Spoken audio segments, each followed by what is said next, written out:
It's time for this. Fuck, it's Gary Oldman. The best of the worst. It's cool when you said let's rock because it made me want to rock. I'm always naked. Welcome to Witty Analysis of Feature Films and Light Entertainment Podcast, episode 14. My name is Billy. And my name is Sean, and just so you know, a baby puffin is called a puffling. That's nice.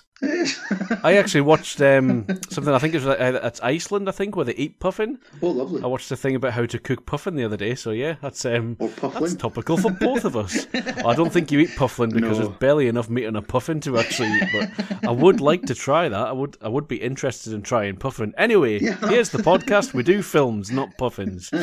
Hello. Right then, so this week on episode 14, we have for you, Sean is going to be reviewing the tip that I gave him of Kung Fury from last week, following on with our 80s magical melee of nonsense. Yes, that's pretty much what last one was.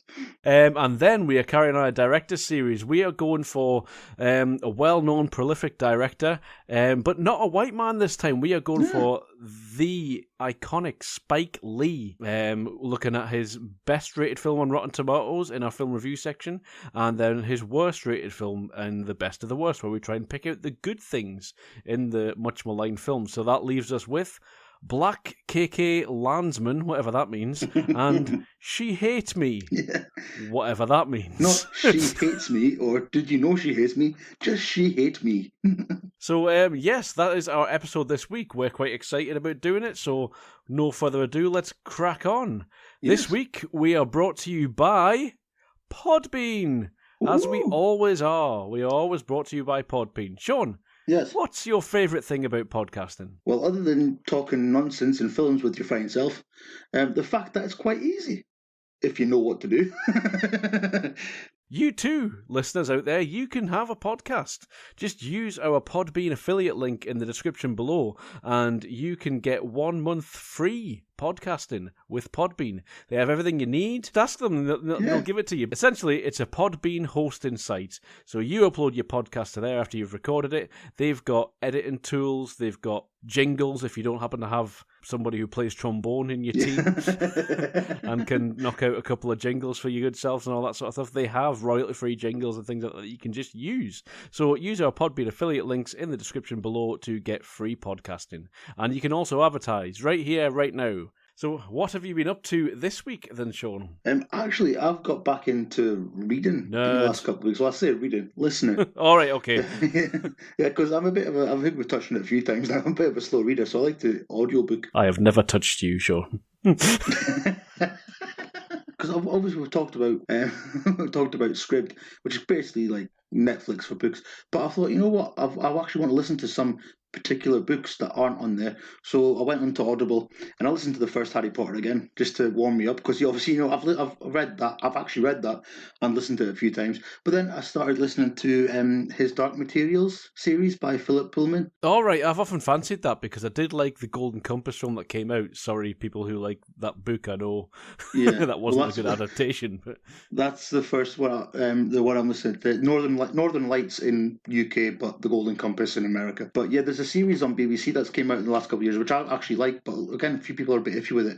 But you know what people are like when people make adaptations of their favourite things. It's never good enough. I'm halfway through the book and I'm really, really enjoying it. It's a really good one. Cool. Speaking of adaptations of your favourite things, I've watched Motu. Motu? Masters of the Universe. Oh. In fact, I've watched it almost 3 times because they only released 5 fucking episodes and there's 10 episodes in the first series, so they've released half a series for you to watch. Netflix, the absolute bastards that they are. Like, everyone's raging that there's been a big backlash because He-Man's not in it that much, but it's called Master of the Universe, and He-Man is in every episode, and the first series does seem to be about He-Man, but he does not have as much screen time as some people might like, so Kevin Smith's a fucking liar, and everyone hates him. To me, it's a bit like the old Benedict Bandersnatch isn't Khan thing. Oh, right, yeah. What else were they going to say when they said, is he Khan? Yeah. Oh, no, that's our big reveal in the middle of the film. We can't say he's Khan. Yeah. Oh, by the way, Benedict Cumberbatch is Khan. Spoilers! We've heard Teela's a major character in this series. Well, Teela is a major character, as is He-Man. So everything that Kevin Smith said is actually true. From a certain point of view. So, yeah, it's got Star Wars written all over it. No, but it is. I absolutely fucking love it. That's me talked about the controversy for too long, but I absolutely fucking loved it. I've watched it with Kevin Smith's commentaries and stuff like that. You're not around to it yet. Really, really good. It just made me feel like it was when I was watching the series as a kid. It's not, because I tried watching the original series. I have them all over there in that massive stack of DVDs, and it's not very good. But this is very good, so... Yeah, shut up, whingers. See, I remember having He-Man toys, but not having any idea what the fuck they were. They were probably my He-Man toys that were handed down. Yeah. Probably, yeah. Probably. I remember having that big green freaking tiger thing. I can't remember any of the names because... Cringer/Battle Cat. That's the green fella. tiger. So, that's what we've been up to this week. Yes. As well as watching the things that we're about to talk about. Anything else to say in the intro? Only that if someone says that some things as American as apple pie, they're wrong because apple pie isn't American. Start of podcast.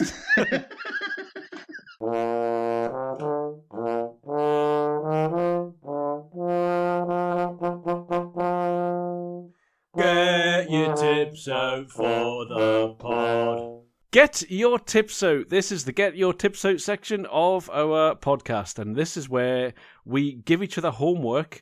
I gave Sean a tip last week after we'd gone through watching Big Trouble in Little China, and I thought, you know what Sean will like? Kung Fury. Did you like? I freaking love this thing. I had watched it when it came out, but I haven't watched it since, and that was, 7 years ago? So it's a long time ago, yeah. It wasn't quite the 80s. Yeah, and it was like watching it for the first time again, because I had forgot a lot about it, but it is just... It's one of those things where you know it's crap because it's meant to be in a way. But but one thing that I really stood out about is just how good the sound is in this. Right. Like, you can tell it's green screen all over the place. And you're meant to. They're not, the crowdfund this thing. And you can tell it looks... I think it looks amazing for how much it costs, though. Oh, yeah. But I've got a bit later on when he gets back in time to the Viking age... with dinosaurs. This is basically what happens when I start telling stories to kids without having planned anything. Like, this is the type of story that I think comes out in my head. But because obviously that looked visually good. I'm pretty sure that was, location. It looked quite good. But everything else is just like, it's ridiculous. But the sound is really impressive. It sounds so 80s. And the sound trips up on itself sometimes and kind of does that weird whoa kind of thing when it kind of goes and it just sounds so natural. Yeah, like it's auto tracking on your which video. Comes up on the screen and it's brilliant. But I love everything about it. It's just so fucking stupid, and it's so funny. I don't know if I think I might have donated to the Kickstarter. I can't remember, but I was aware of it and I'd watched and sort of kept on track with it and watched it when it came out. But I don't know why I haven't watched this at least once a year, just to remind myself, because it's just, if you ever needed half an hour of laughs and just switch your head off for a bit and just enjoy the world. I keep forgetting about it, and I keep thinking that you need to kind of be in the mood for it, but it's the perfect thing just to throw on for half an hour. I threw it on whilst writing the notes for this show. So you know what? Because Sean's going to be talking about it, I'm going to watch Kung Fury again. So here we go. And there's just little kind of random things that I thought were really funny, like just like Triceratops. Why? Because it's normally Triceratops, Sean, but he's a cop. Oh, is that what it was? Oh, I get it. I knew you'd because me and you both love puns as well, Oh, yeah. And thank you is possibly one of my favourite things ever committed to film. I've got the mustache banter between the Nazis. Where's the tank? And "Thank you" is the fucking best scene ever. I love how the two Nazis are just slagging each other off over the mustaches. But the way they deliver it is just so serious and then he just. This is then a good Irish moustache. And it's just where's the tank? And it just cuts them holding up the fucking tank and splatters the Nazis. It's just amazing. It's just those things when they ask where's the tank, you never expect them to zoom out and then he's holding the tank by the. And he's like right next to them. It's like it didn't cast a shadow. It didn't, what's that? I feel like someone's watching me with a freaking tank in their hands. Oh, it's just brilliant. But I love his 80s sort of like over the top action man voice. Yeah. Like it's it's just like really like monotone and gravelly. He's so sort of like tense and on edge, isn't he? He's like, Yeah. And also like that scene when he like when he finds Hitler and he's that massive like big Nazi fight scene where he's clearly just stood there for an hour just doing random like karate moves, kung fu moves, and they've just put a CGI Nazi in there to twat. And it's like he's just like gliding, but the background Nazis are just kind of talking to each other by the looks of things. And there's just like millions of Nazis just there. And he's just going through them all. But I love how it looks like Street Fighter or something like that, doesn't it? Like Tekken, it's that sort of when he's fighting them. It's like yeah, but the scene where he's like his father figure partner at the start, who looks about 5 years younger than him, gets chopped in half by the by the ninja guy, and it's like that looked amazing. Like he got chopped in half, but his tongue kind of fell away with the back part of his body and came out his mouth. I've just checked it. It's currently sat at 37 million views on YouTube. Well, no wonder there's a second one coming out. Well, is there though? Because that's been in the works for 6 years. Yeah, hopefully they might be able to find that last couple of quid they need. And I've noticed as well that the big fight scene at the end, Triceratops is just shooting the Nazis in the balls. I didn't really pick up on it on much of that because I was just sort of hearing it in the background. It's just like, oh no, a laser raptor. They've been extinct for thousands of years. And it says something like, what is it, Barbariana? It's like, oh, like, where are we? Oh, we're Viking times. And he goes, oh, that makes sense because of the laser raptor. It's just mental, but it is just for a laugh. It's just good just to like put something on, have a laugh. Like I'm not entirely sure this could sustain for an entire hour and a half film or 2 hour film. It would probably be now, wouldn't it? Yeah, it'd probably get a bit like, okay, like it's good for what it is, but after about an hour, you'd be like, okay, what now? What next? What are they? I mean, they must be like 20-second, 30-second scenes. There aren't many shots that last longer than a minute, I don't think, really, are there? Like every single scene is a single concept, so it's just like sort of little skits on the 80s, basically, isn't it? So yeah. And one thing I noticed as well, which was quite funny, was like obviously he had his really loud, obnoxious 80s cop boss with a fag in his mouth. That was never lit. Probably couldn't afford it. They made, the Kickstarter made $630,019 US. So it was made for just over $500,000. I'd love that for a project, but yeah, but also as well, it was like, again, that is nothing when it comes to filmmaking, unfortunately. It's like, it's just, it's one of those things. It's an expensive business. And obviously, one other thing I just need to mention is David Hasselhoff's True Survivor song is fucking amazing. It's so good, isn't it? Yeah, I mean, because, like, of course, he's right out of the 80s, and there it is. He's just written a song that happens to fit perfectly in here, but it's a really good song, like, and it just feels 80s, doesn't it? You can put that on the credits for most 80s action films and it'd fit. Getting him as the voice of the car is a fantastic touch as well, isn't it? Yeah. Was it half 9,000 or something? Or was it 900? It's when he sees that fucking swastika at the end, he's like, I recognise that symbol from somewhere. It's like he's just the entire thing he's been fighting like troops of Nazis throughout time, and then he's like at the end, he's like, I recognise that symbol. And I love how Hitler's like a kung fu master type thing as well, and he wants the power to be Kung Fury. And he calls it Kung Fury. Become Kung Fury. Yeah. He shoots that guy through the phone. He's like, hello. Yeah. What's his name? It's Yoma Takame, I think is his name, isn't it? From Lonely Island, who plays Hitler in this. Because I went on the IMDb and I was like, that guy seems to have a lot going on. I realised, obviously, all the Lonely Island stuff that he's involved with. It's like I said, I wish I'd like not really forgot about it. Like I watched it every now and again because it's just a laugh. It is good. Anything else on that? Very quickly, I love Thor. I want that Thor to be in the Avengers. I know. Nice biceps. Yes, thank you. What is he, like fucking 80 or something, that guy? Yeah. Anyway, if I make it to 80, I want to have that body. But Right. So, what tips have you for me? So it's called Mission Control: The Unsung Heroes of Apollo, and it's on Netflix. So this is it's about an hour and 40 minutes long, and it's got sort of never before seen like proper clips from Mission Control for most of the Apollo missions from when they decided to go to the moon.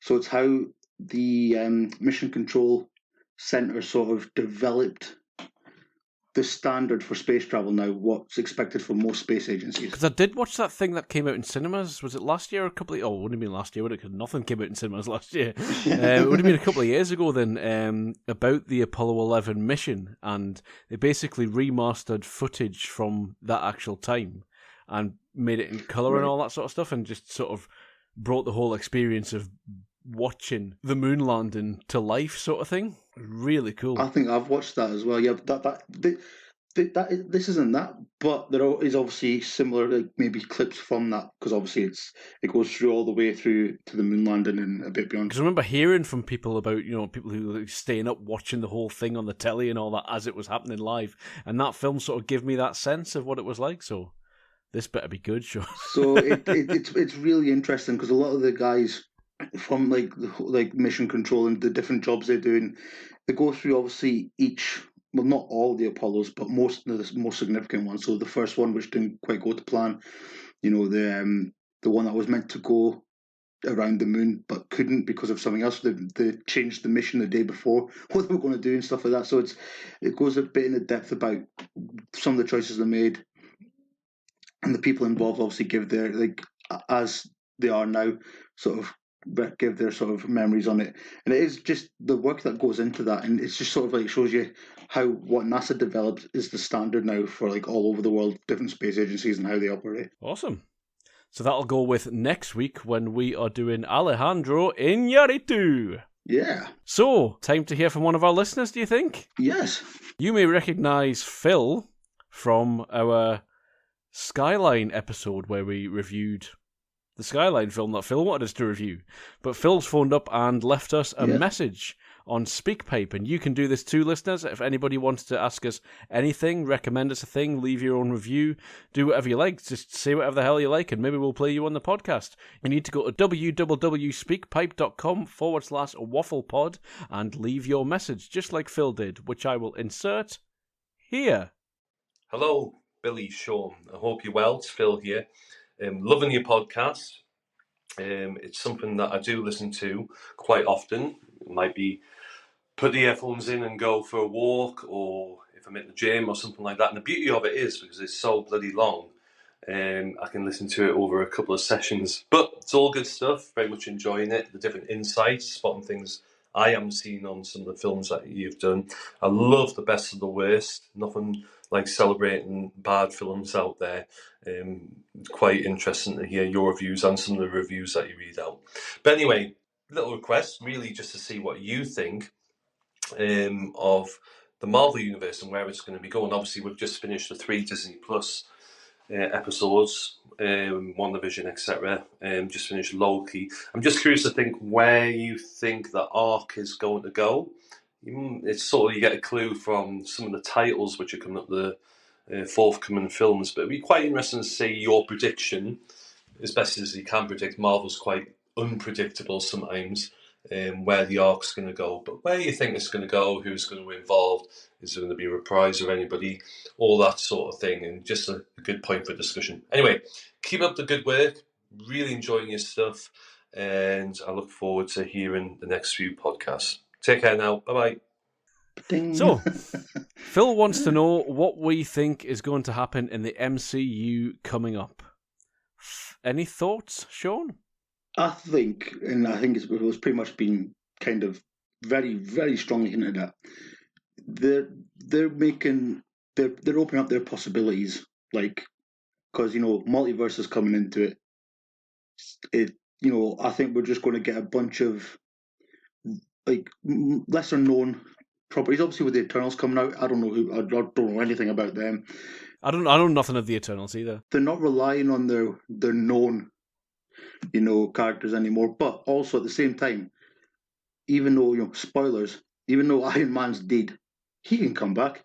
If the multiverse is going to be a thing, which I think it is, Yeah. very, what the next Doctor Strange is called the multiverse of madness. Bit of a hint. And death doesn't really matter in the MCU, so I think some people who are dead will probably come back. I still think it's good that they've made some deaths stick, though. Like, I reckon we need to keep Tony Stark dead. Bring him back, maybe. He didn't even come back for What If, so fuck him. Yeah. So I would prefer that because, it's hard to, feel emotional when a character dies in the MCU. And the only one that's kind of really stayed dead is Quicksilver, but only got him for like one film, And when you said they're not relying on the known characters, I don't think they ever were relying on the known characters. They started the MCU because all of their known characters were out to other people, weren't they? Well, yeah, but the ones who have sort of become known over the years, so the ones we rely on, the old faithfuls. Because they've got Blade back, and Blade is coming. I'm looking forward to that. Yeah. What's it? Mahershala Ali, I think is his name. And they've got quite an unknown director to direct that, which has served them well in the past. People might obviously think, the Russos are huge, but they were kind of unknown until they got their hands on the Marvel product. Yeah.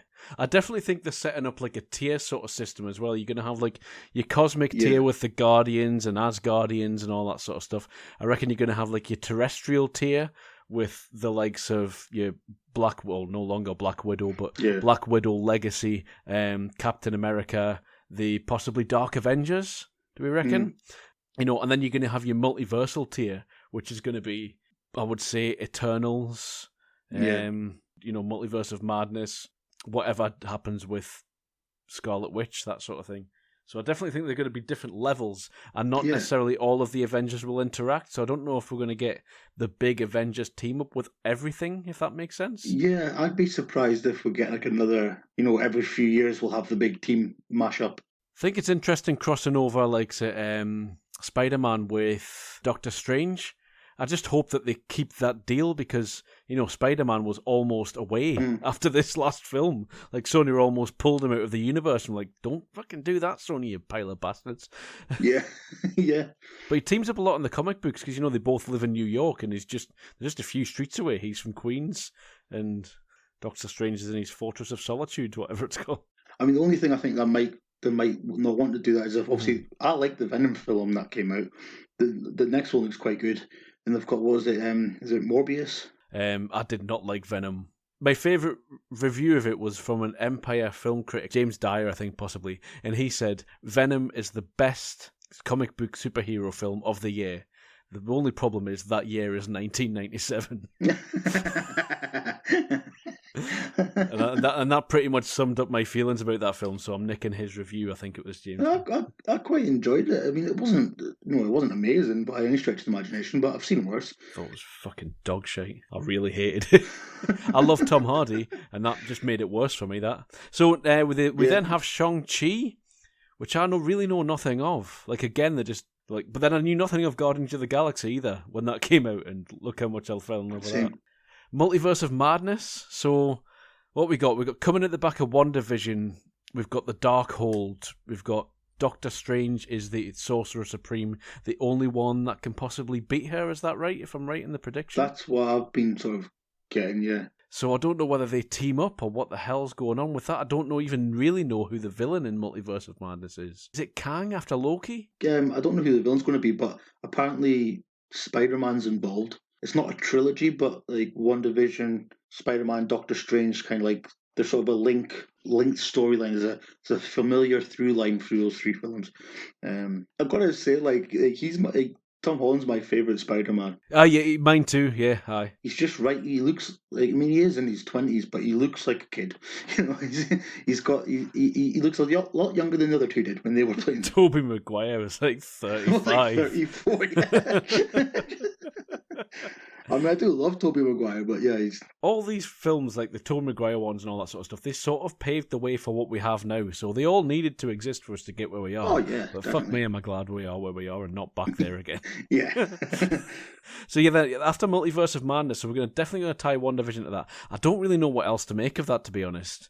That's just coming out. And then you've got Spider-Man No Way Home. I really can't wait for that, because Homecoming is one of my favourites. That's top 5 Marvel MCU films for me, and it's top one Spider-Man films for me. Oh yeah. I love that film. The one with what's his name, Jake Jigglyballs, was okay. I think I had that Yeah. ruined by going to see it in a Screen X film, which is just the worst way to watch a film. Don't ever do that. What is that again? It's where they put extra shit on the walls.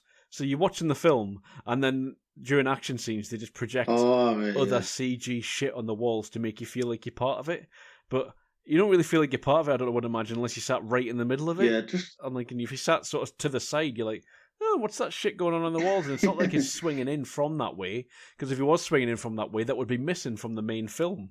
Yeah. It's just shit. Yeah, I just want to watch a film. I want to get lost in the film. I don't want to really necessarily feel like I'm part of the film. Yeah, that's it. I mean, I can get drawn into films way more by it just being a good fucking film. Anyway, tangents. Thor: Love and Thunder.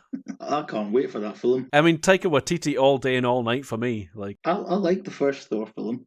The second one was alright. No special. But as soon as he got his hands on Thor, I really liked Ragnarok. Because Thor was kind of like, I loved him in the Avengers, but I was never a fan of his films. Me too, yeah. I thought he was really good, just sort of like his one-liners and stuff like that, and just to play off people, but I was never interested in his solo stuff, like, so. Never interested in his solo career. I was much better when he was part of that band, the Avenger. His solo stuff was a bit derivative. Black Panther Wakanda Forever, that's going to be really interesting to see what they do with that, but I don't know how much I'm actually looking forward to that, because I think I'm going to feel the loss of Chadwick Boseman the most out of anything when watching that film, I think. So. Yeah. And I mean, because that's the thing, I won't probably go too much into, but I've kind of got a very unpopular opinion when it comes to, I think, what they should do with that. Because I just think, I mean, I don't want to speak for anybody here, but if it was me and I'd created a character that people got connected to and fell in love with, I'd kind of want that character to keep going. I think it's been confirmed now that they're killing him in universe, though. Yeah, because I wouldn't mind if they recast. I get why they're not, and and we'll never know what's best, until we find out. I what trust they're doing Marvel with it. though, but one thing I was going to say with them opening up this fucking multi. I mean, we've got Guardians 3, Captain Marvel 2, Morbius. I'm not really sure how much I trust this list though, because it's got Suicide Squad in it as well. So I don't really know how much this list knows about the Marvel Cinematic Universe, but that's not part of it. With opening up the multiverse, they've laid themselves an impossible storytelling gauntlet. And I thought that was evident from the end of Loki, when they bring in Kang, and then he's sat at the end of the universe where time stops existing. However, he is still a temporal being. He still is existing within time, because there is a sequence of events that unfolds in that final scene in Loki that happens in time and then affects all of time. Yeah, I get what you mean. So that really pissed me off. I'm not usually one for, like, the Terminator should have really impregnated Sarah Connor or whatever. Like, I don't care about that. But this was so blindingly obvious to me that I'm like, this is really annoying now. Yeah, and I mean, that's the thing as well, because, like, I love the whole MCU thing, shared universe, but I'm kind of liking what DC are doing now. We're just like, yeah, we might have linked them in the past, but now we're just going to make their own films. But I like the odd, like, standalone one-off, or maybe just give them their own little world, because it kind of, like, especially if they're opening up the multiverse now, it's just like there's no stop, and it can get there's risk of being convoluted, and I just like, if they do open up the multiverse and all that, great for a couple of projects or whatever, a couple of films, a couple of series, close it, and then just the mutants are coming into it. I think that's where it comes in with the tier system that I was talking about before, though. I think the multiverse tier is going to be a separate thing in and of itself. I don't think that, Yelena from the Black Widow series is going to be that affected by the multiverse of madness. I think she's going to be off with the Dark Avengers and, Wyatt Russell and La Contessa Valentina, Allegro de la Fountain of Knowledge and Power and shit. Like, they're going to be off doing whatever they're doing, and then there's going to be like, oh, did you hear a multiverse ripped open? They're going to be like, who gives a shit? It's not here and it's not now. Well, in fact, it is here and now and always at all times. either way, whatever it's doing, I'm excited. The blip, I like the way that the blip is tying into things. Yeah. That's a good for me. And I like how it's been touched on in different ways as well. Like, it's coming from different perspectives. Obviously, the way they're kind of touching it on Falcon and Winter Soldier, And the way they've mentioned it in other things, the way they mentioned it in One Division when Monica, the way she sort of dealt with it when it was touched on. So it's coming from different perspectives, which I like. I think it could be. I mean, even the first time they dealt with it was in Spider-Man: Far From Home, and there was some interesting things that happened to those kids and things like that. Then, so yeah, there's a lot of things that they can do with it. Really, can be quite interesting, I think. So, yes. So, in summary, Phil, I don't think we really answered your question, but I think there's going to be different tiers. The multiverse is going to be fucking impossible to do. The blip might be interesting. One Division's going to be in Doctor Strange, which we all fucking knew anyway. The Darkhold's going to feature somehow. Doctor Strange is going to be there, and then that's going to tie in with Spider-Man somehow, and then he's going to be Far From Home in another dimension, multiverse all over the place. Falcon and the Winter Soldier are going to have their separate tier, which is going to be below with Yelena, and then against the Dark Avengers with whatever you call them, and then Loki opens up the multiverse of madness, and Kang, which we haven't talked about. Let's talk about Kang. I don't know if I can talk a lot about Kang, because I don't really know much about Kang or what I really think. Oh, surely you can, Sean. Hey! Like, this really opens up, like, if you're, was it Jonathan Majors who played him? The guy out of Lovecraft Country, who was absolutely fantastic. Like, it's cool when you get cast as, say, like, Iron Man or Captain America or whatever. But imagine getting cast and then saying, yeah, you're going to play an infinite number of beings through an infinite number of timelines over the next Marvel Cinematic Series. So, you're not only being cast as, like, one character, you're being cast as one guy who can appear in as many iterations as a Richard Evelyn Grant Loki and a Croc Loki and all the Sylvie Loki. So, you could appear as all those characters, and they could get other actors in if you die, for example. I think that's a really exciting, just a prospect for him to go, yeah, I'm going to be the nice guy, I'm going to be evil, you're never going to know which Kang I am when I turn up, or maybe I'll make a big bold statement when I come in, like, it's really cool. From an actor's sort of perspective, that'd be a cool sort of, like, I'll take that challenge. That could open more doors for me in the future. Portals, Sean, it'll open all the portals. Not that they might have to, if you can, yeah, but like, as I said, either way, I'm just excited for it. I've not got bored of it yet. I think there's an oversaturation of superhero stuff, but Marvel keep knocking out a good product. Yeah. Like I said about the multiverse thing, but never bet against Marvel. Yeah. Well, that's what I was going to ask. Phil also mentioned in his message there that he really enjoys the best of the worst. So what would be your Marvel best of the worst if you were to have to pick? One that people hate that you kind of like, maybe? Or one that you can find a lot of good in? Iron Man 3. Right? People kick off about the whole Mandarin thing with that. I like Iron Man 3. Well, yeah, I hated Iron Man 3 for many different reasons. But it was a lot of it was the Mandarin thing. But funnily enough, mine was going to be Iron Man 2. Because I've really enjoyed that because it has Sam Rockwell in it. Instantly, it should be. It's a hit for me. Like I love Sam Rockwell, and he's in it quite a bit. Well, he's the only thing I really like about the first Charlie's Angels film. Right. Okay. Cool. So, if you want to have your question answered and given this much time and probably not even really answered, then leave a message on www.speakpipe.com/wafflepod or send us an email or get in touch with us on social media. We're really not fussy. Just come into us however you feel you want to. Just be gentle. Next section. Let's go.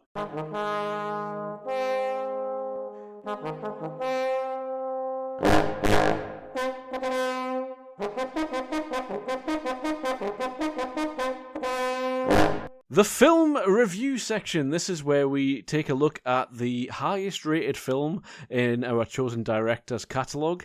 This week we're looking at Spike Lee, so that gives us BlacKKKlansman off of 2018. You're going to have to explain what that means to me, Sean. What we usually do with this is we do non-spoilers and then spoilers, but I think for these two films, should we just do all spoilers? Because there's only really one spoiler in BlacKKlansman, and the spoiler for She Hate Me is that they made it and spoiled it themselves, I think. So should we just do all spoilers all the time? Yeah, let's go for it. So we usually give you a bit of a synopsis of top. Sean, do you want to do this one or shall I? You do it. I'll go. Okay, yeah. So you've got a guy, he's called Ron Stallworth. He's played by John David Washington. He wants to be a cop. Then he is a cop. And then he doesn't like it. And then he wants to be a different cop. Nails it. Also, racism and fuckwits of the KKK. Yeah. That's kind of why I don't want to do it. But So no, this is about like John David Washington plays Ron Stallworth, who finds his way into the police department of this like small hick town and all that sort of thing, where there's a branch of the KKK. It seems to be doing quite well for itself. There's also some sort of like Black Panther type movement going on as well. There's a bit of an uprising on the other side, sort of thing. Sort of things are brewing, and there could be a possible race war in the offing. Whereas Ron Stallworth, he gets a bit sort of trodden down at the beginning, but he soon rises through the ranks, becomes an undercover cop, and infiltrates the KKK as the first ever BlacKKlansman. Hence the title of the film. Yes. So he teams up with his teammate Adam Driver, so he is the voice and Adam Driver is the face. because he's got a white face. But it's a really interesting thing, and so yeah, that's this film, and they sort of infiltrate this group of the KKK, and it all comes to a head at the end. What did you make of this show? This is the first time I ever watched this film, and I finished watching it about 3 hours ago. I fucking love this film. It's so good, and I've written down here. You know, you'll watch films where you like, 12 Years a Slave, for example, and some other films where it's like they're a tough watch. Like I noticed with this one, it's a tough listen. Like the language they use in this film, Yeah, it is hard to listen to. yeah, because it's the sort of ease with which they say a lot of the dialogue in it as well, isn't it? You know, like There's no holds barred. just think about what you've just said for a second there. Yeah, and again, I mean, I've I studied acting. I did not make it as a professional actor, but I've had to do and say some things nowhere close to what's done in this film that are a bit uncomfortable, and you feel really like horrible in the situation. You apologize to the person who you're acting with, but they understand because you're all acting. I could not be in this film. Like I'd feel just horrible. Some of the things that they put in Adam Driver's mouth. Yeah. But the thing is, the idea, the way he sells it as well, the idea there is he is uncomfortable and he's trying to come across as not uncomfortable. He's playing a copper, basically, who is uncomfortable in his situation, pretending to be comfortable in his situation because he pretended to be a Klan's racist and stuff like that. And you're like, fuck. But all the performances in this were just amazing. Like, all of them. Yeah. Absolutely fantastic. I also thought like the chemistry between John David and Adam Driver, fucking absolutely phenomenal. Yeah. Like just really brilliant. The one that really stood out to me was that point where Ron's trying to get, I can't remember Adam Driver's character name. Flip. He's trying to get him to talk like him, and they're going through that script, and you hear their two voices coming together over the course of the scene. Yeah. I thought that was absolutely perfect. I mean, this is now the third time that I've watched this. I watched it in the cinema. Now I watched it again, and then I've watched it another time just to sort of bone up it again today. And that scene where they're just coming together of those two styles of acting and styles of dialogue and two characters that are very distinct. Oh, I thought it was just fantastic. Brilliant. And when he wasn't in it much, but Michael Buscemi, Steve Buscemi's brother. I thought, I was like, is that Steve Buscemi? He looks very like Steve Buscemi, but I didn't check, right? And the voice is sort of very similar, but yeah, when he comes in, he's not in it as much. He's sort of like the third guy of the team now and again. But when he comes in, he just fits naturally into with those two as well in those scenes. Mm-hmm. When he's talking about, O.J. Simpson, how he's a fan of O.J. Simpson. O.J. Simpson, best black guy in the world. Yeah. And it's just the three of them, the chemistry between the three of them, and especially in that scene and at the end as well. It's just brilliant. And I love the fact that they're sort of accepting of him as a team. It's not like there's that everyone in the police department's against him. Like, as in life, most people are generally accepting, if only on the surface, especially in a workplace. And there is only the few outliers who are overtly shithouse racist and stuff like that to people's faces. So I feel like he's kind of naturalised that a bit more than he has done in previous films and things like that, Spike Lee. Yeah, that's one thing I appreciate as well, because I saw the trailers for this when it came out, but I was kind of thinking, okay, how long will it take, the tension between them, the sort of reluctant teammates sort of thing. But no, it was just straight in, bang. Yeah, no point in pissing about with that because we've got a full story to tell here. Yeah. Yeah, and like you're saying with some of the dialogue, I did write some stuff down, just like when Alec Baldwin doing that opening Oh monologue, man, and he's saying things like inferior race and mongrel society and stuff, and I'm like, fuck, this really hurts Alec Baldwin, you horrible bastard. Like this. I've never hated him in a film. I'm glad he didn't turn up again in this film. Yeah, and when he's in the filing office and stuff, and the guy, they've got people coming in and go, give me a file on this toad.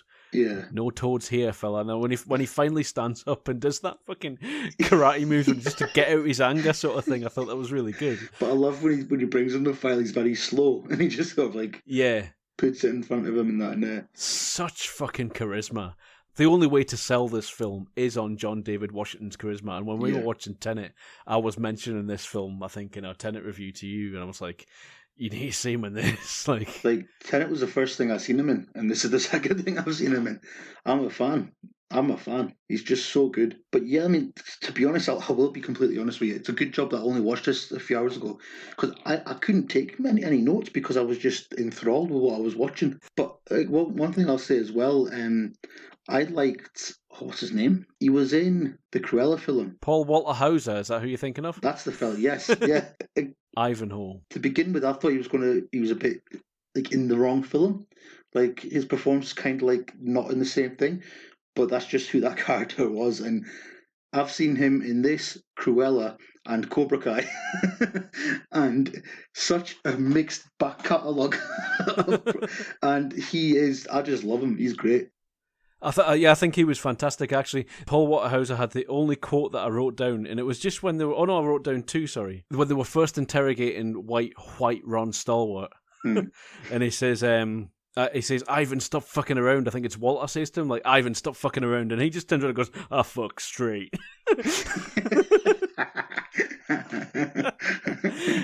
And that was like the funny thing. There was lots of things where I was like, oh, fuck, I'm having a lot of fun here. Yeah. Should I be enjoying it this much? Like, because I don't think I should. Well, that's the thing. I don't think I should be having this much fun. I was going to say, but I didn't want to, like, it's a funny film. But in the right ways, like, I think. Yeah.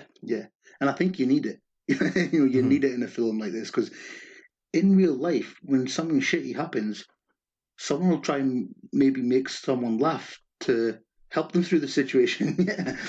I raise my hand. That's all I ever do. And that's what I need in life, Yeah. And you need a good mix, and that's why I was saying to you before we started this. I think, I should have I watched this last.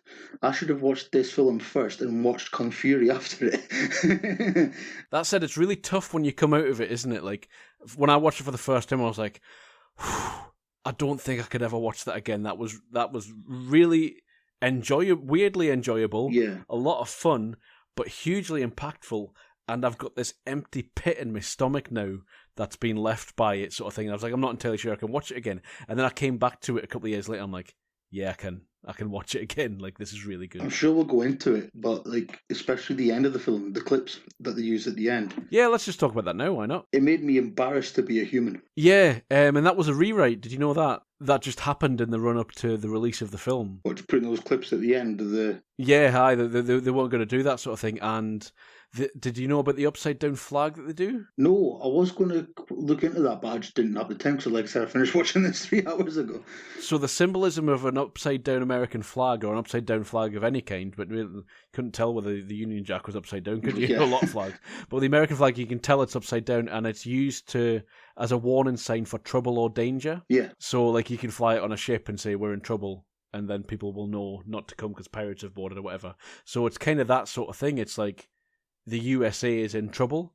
And I mean, Spike Lee's been saying that his entire life. So, it's nothing new, but that's the problem, isn't it? Yeah. Like, it isn't anything new, and it hasn't changed enough, like, since him making Malcolm X and such. Yeah. I do like how he seems to keep reinventing and keep finding new ways in to this same problem. And I think this was deserving of being his first Oscar nomination, because this is a really good way into this. Sorry, but you were talking about the Charlottesville thing. Yeah, I was just going to say, like, that stuff, it was hard to watch. I nearly turned it off. Like, I used to joke, and to be honest, I don't know if it's a joke anymore. People say, like, "Oh, there's no proof of aliens." I think there is a proof of aliens because they've taken one look at this planet and said, "No, they've fucked up themselves. We don't need to invade." They've just fucked up themselves. We don't. I'm totally sure you understand how proof works, Sean. Yeah, I do kind of think that to an extent. It's like, why would anybody want to invade this planet? It's shit, and we've done it ourselves. It's largely good though. That's the thing. Like the majority of people aren't these bastards. No, yeah, it's the thing, and I think he does really well at sort of encapsulating that throughout the film. You can see like these people all think they're part of something really big, but every time he picks up the phone, he gets through to the top guy. He's through to the head of the KKK, or he makes his first initial phone call and leaves a message, and within seconds, the head of their chapter comes back. I do like that. There's a lot of it at the end when Topher Grace. Are you sure? That bit of fucking yes. Good callback and great way to break it to him. And Topher Grace is fucking brilliant as that shithole of a guy. John's Trivia Corner. Topher Grace said that playing the character of David Duke left him feeling very depressed, which I'm not surprised. And so, as an act of catharsis, he took on a project. And that project was editing all three of Peter Jackson's Hobbit films into 1 2-hour film. That's how he sort of like just turned his mind off to that role. Good on you. It's one way to distract yourself. I mean, I'd watch that cut if it's only 3 hours, fine, Right, if it's available, I'll have a watch of that. Yeah, release the Topher Grace cut. We've got a lot of Spider-Man callbacks here, because obviously he was in Spider-Man 3. Venom. Laura Harrier plays Patrice in this. She's in Tom Holland's first Spider-Man film. Okay. She plays Liz, the popular girl, Michael Keaton's daughter. Yeah. She's obviously, so there's a couple of Spider-Man callbacks in this film. Everyone's caught in Spider-Man's web. I like that. So, yeah, another one was, obviously this was nominated for 6 Oscars. It won 1 for Adapted Screenplay. It was also nominated for Score, Best Picture, Director, Supporting Actor for Adam Driver, and Editing. I can't remember who else was nominated that year, but I would have liked to have seen John David Washington get some. Maybe the Best Actor category was. Yeah, I don't know who they lost to in this one, but I think they were quite deserving wins in all the ones. Did Spike Lee win for director? He was nominated. Obviously, this film as well, it shows clips from the film Birth of a Nation. So Spike Lee, when he was a student at the New York University Film School, I'm guessing that's what that abbreviation is, he was so outraged that his professors taught the movie as part of the class. Okay. With no mention to the racist message or its role in the Klan's rebirth. So he made a film in school called The Answer. As a response, really? Many of the professors took great offence and he was nearly expelled. What saved him was a vote from the faculty. Right, yeah. So, and it says here, after Lee's film industry success, he became a professor at NYU Film School and artistic director of the graduate film department. So he's teaching Birth of a Nation fucking every week with racial context. We mentioned the scene before when he's on the phone to David Duke's character at the end and he basically tells him it was him all along, sort of thing. Yeah. In real life, David Duke did not discover that Ron Stallworth was a black man until 2006. Brilliant. When a Miami Herald reporter contacted him for his side of the story. Uh-huh. And the real Ron Stallworth had originally wanted Denzel Washington to play him. Well, close enough. But was ecstatic to find out that his son got the role. Contrary to popular belief, the real Ron Stallworth never used a quote-unquote white voice on the phone. He ironically had to use his real voice or they would have caught him if he slipped out of character. So when his white colleagues told him that it wouldn't work, he asked them what made his voice different from theirs, and they never answered him. All right. So there wasn't actually like that thing. Like he was like, "What makes my voice different from yours?" Oh, nothing. And you think, how would they not notice that? But phone connections were terrible then, and things like that. It wasn't as good the networking. And the one last bit I've got, just a quick one here. The editor of the film, Barry Alexander Brown, he said that there were no deleted scenes for this movie at all, which is a complete rarity in the film industry. All right. Really? Apparently, there's no deleted scenes. Oh, you would think there would be something. I mean, I don't know. I've never seen a behind the scenes thing or anything. Because usually they'll shoot like a 10-hour film, you know. That's bonkers, isn't it? Yeah. But I was thinking that though. To be fair, I've written down in my notes. This is a lot of film for $15 million. Maybe it was just that lean that they cut everything they needed to from the script, and then that was it. You know, the script was just so tight they did all of the editing in the script, and then they needed to film what they filmed. Because I would have thought like 15 million would have covered like Adam Driver's salary for this. Like, Yeah, probably. And very, very quickly, the one last piece of trivia that I got was obviously Jordan Peele's a producer on this, from Get Out fame and yeah, Key and Peele. So he pitched the black man infiltrates the Ku Klux Klan concept to Spike Lee. And Spike Lee first thought it might be suitable for a Dave Chappelle skit. Right, okay. Until Peele assured him that the story was authentic. And for Spike Lee, the story was too outrageous for him to ignore. He had a couple of conditions for directing, including, as we kind of touched on before, comedic elements and drawn parallels with contemporary racial issues, which I think clearly comes through in the film. So there's a couple of things I was going to sort of bring up with this one as well. Like, you know, you had the Alec Baldwin saying things like inferior race and mongrel society, but then yet when Felix was in bed with his wife, and she was saying things like, "This could be the new Boston Tea Party." Oh, that scene was freaking horrible. It's something quite unsettling. Her performance was really good, but there's something quite unsettling about having the homely sort of like mothering woman of your film play such a horrible cunt. Yeah.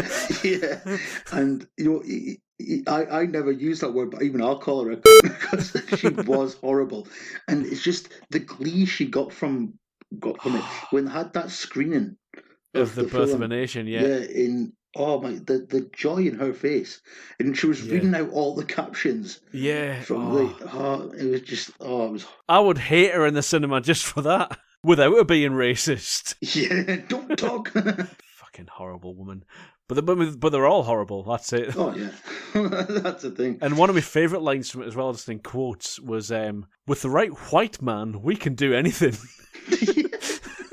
I love that. There was just John David Washington's delivery of that was just fucking pitch perfect. Oh man. The other thing I was going to mention was Adam Driver's arc in this. I felt like, was he taking the arc of the audience, or was it just his arc that maybe spoke to me a bit more, sort of thing? Because his sort of arc is the realization of the impact of prejudice, I think, throughout the film.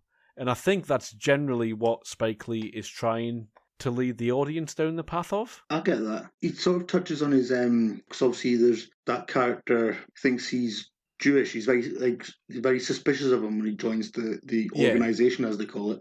And it's that sort of thing he says to himself, where it's like he's questioning. He is Jewish, but he doesn't really follow the Jewish religion. What he kind of said was like, he was like, I grew up Jewish. I am Jewish. You know, I follow the faith and all that sort of stuff. I am a Jewish man, culturally and within his heritage and stuff like that. He says, but it was never an issue. I never went to loads of bar mitzvahs. No one ever mentioned it when I was growing up, sort of thing. And it's that sort of thing where he's coming to know, like, right, well, these people hate me for something that really isn't all that important to me. It's part of who I am, but it isn't who I am. Yeah. That sort of thing. And that's, I think, that is the sort of nature of when you're on the receiving end of prejudice. Like, it's a really weird thing that the thing that people hate you for isn't necessarily the thing that you think defines you as a person at all. Yeah, and it might be something that you've never thought of yourself really that much. That's it. But then it becomes to define you more and more from external sources, because you have to fight back against that sort of prejudice, which is what Spike Lee, I think, says through a lot of his films with, you know, black racism and with so Judaism in this film.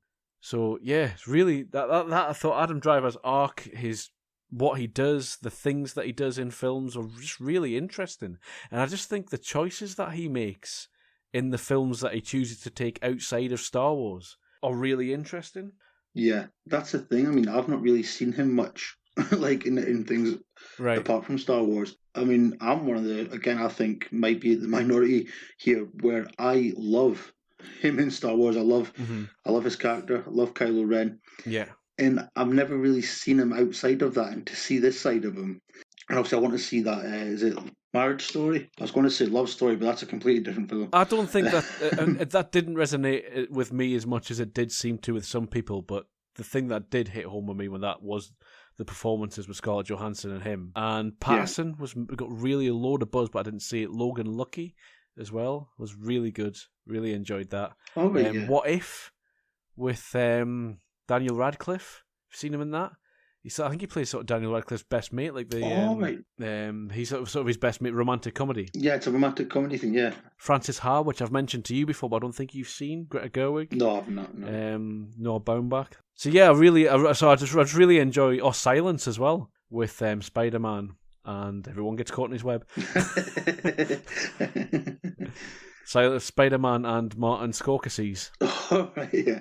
No, again, never seen that. I know, is that the missionary film? Yeah, it is. Yeah, it's either they only fuck missionary. It's like Ivan in this one. Fuck straight.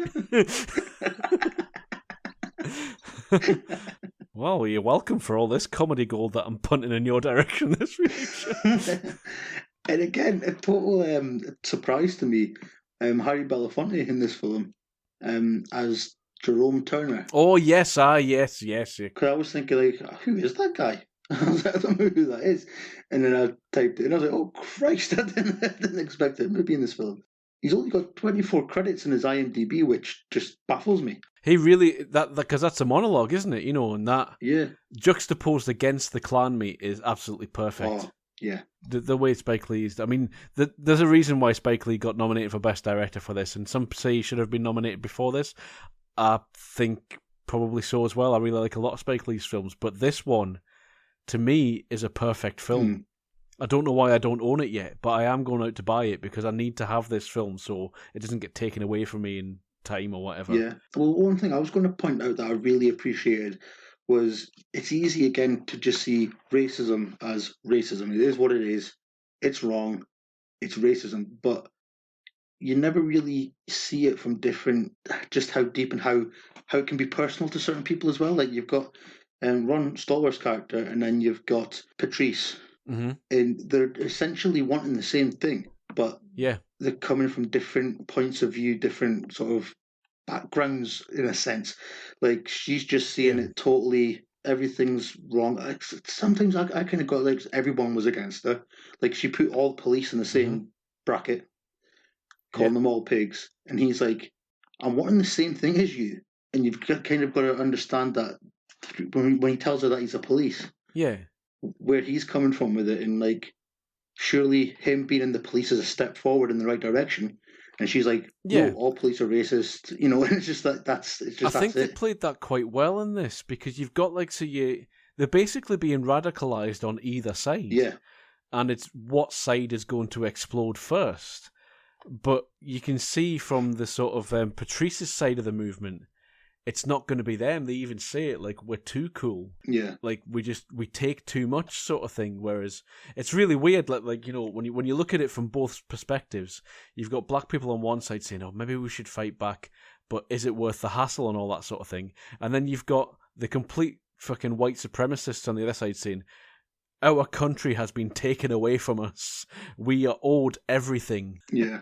And this should all be ours. And you're like, fuck you. So I didn't really mind, although some people complain sometimes about Spike Lee's dialogue for white people. I didn't mind the KKK elements of this being portrayed as a band of fuckwits, because that is essentially what they are. Yeah. It's horrible to say, but I have a feeling that they got that spot on.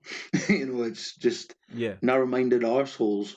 And that's what I saw in this film. It is, but it's also, they picked up on something with Driver's Way In, where he goes, he's sort of like vulnerable. If you believe his backstory, which you shouldn't because it's all made up, but if your sister was raped by a black man, and you feel helpless, you feel hopeless and powerless, which is what a lot of these people do, and that's how recruitment works with a lot of terrorist organizations.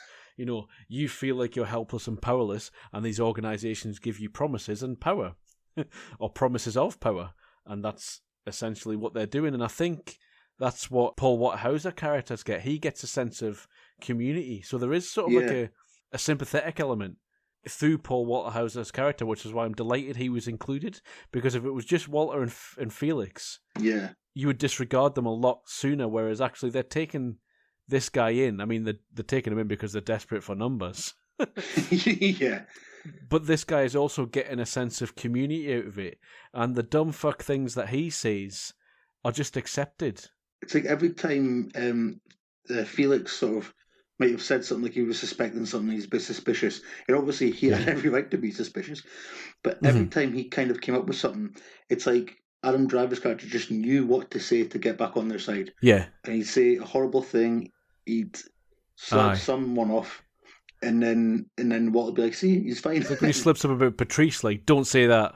Yeah.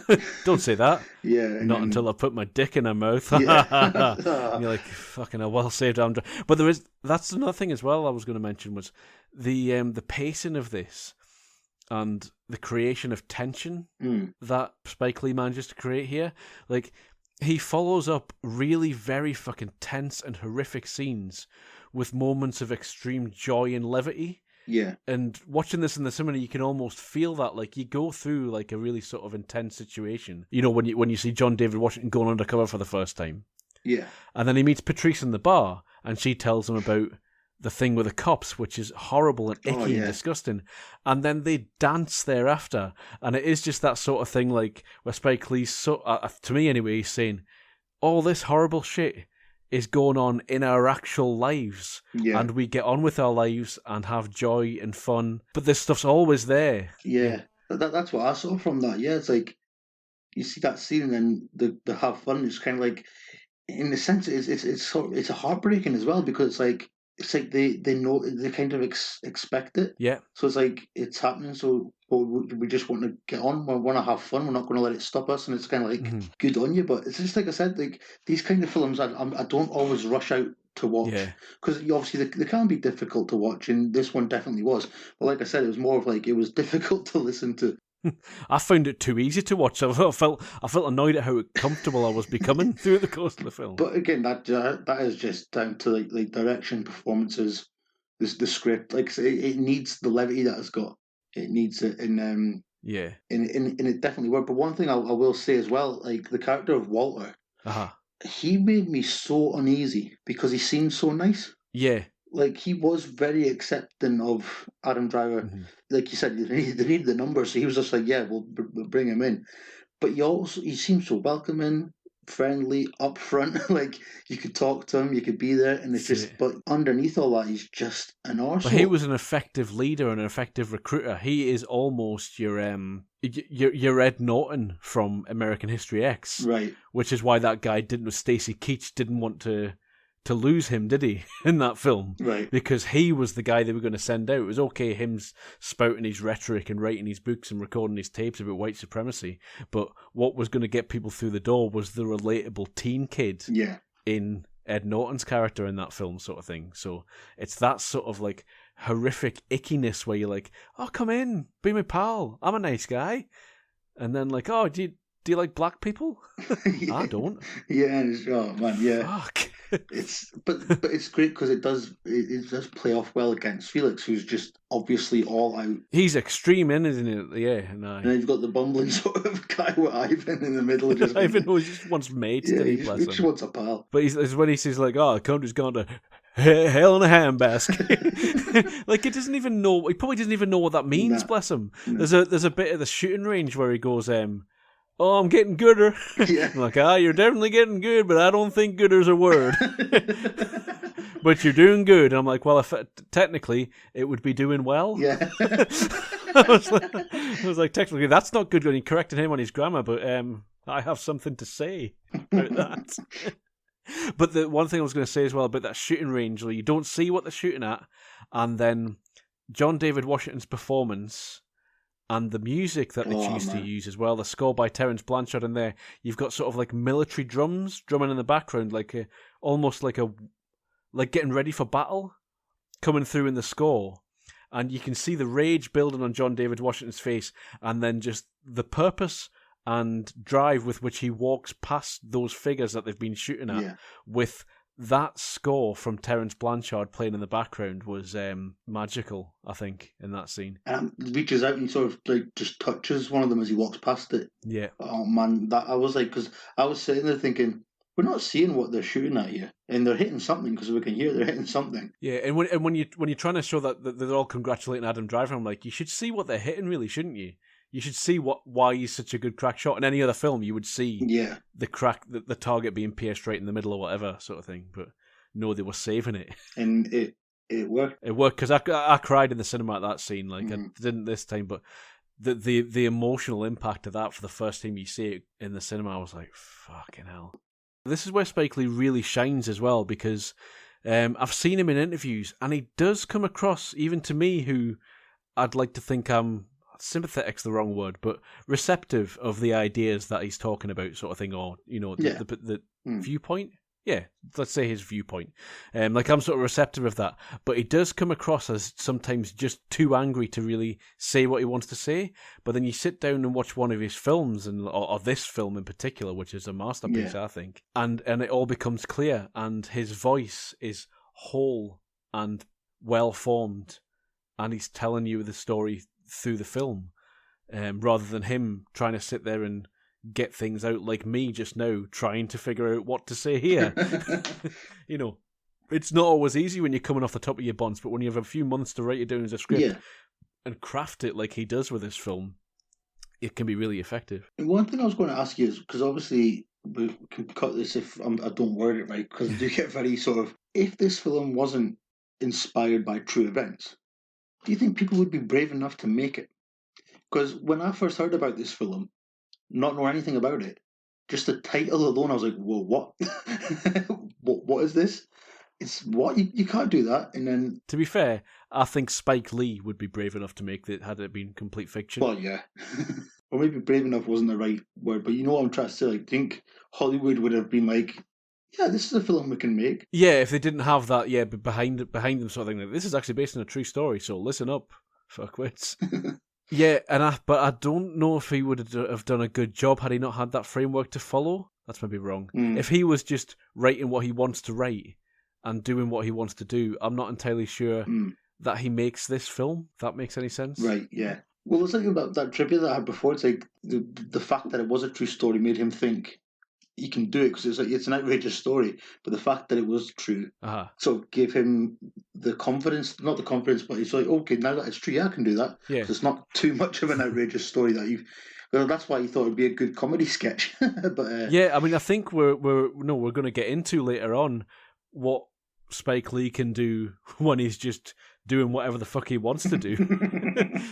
I can't wait to talk about this film. So yeah, so there is that, but no, I think I don't want to take anything away from him here. This is an absolute masterpiece, and I'm still to watch The Five Bloods. I've started watching it twice this week, but it's been after I've watched one of these films, so I've only watched like bits of it, and wildly entertaining and horrifically shocking at the same time.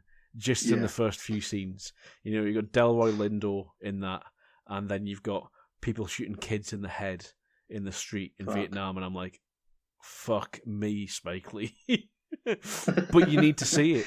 He's a brave director. He is, yeah, aye. And that's what I like about him. Like it doesn't matter. I imagine studios give him notes, and I imagine he says "fuck you" to most of them. Like he's like, "Yeah, that's not my film." But whatever. You have to.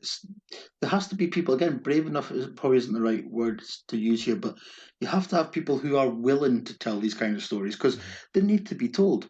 Exactly. You need someone as tenacious as Spike Lee, I think.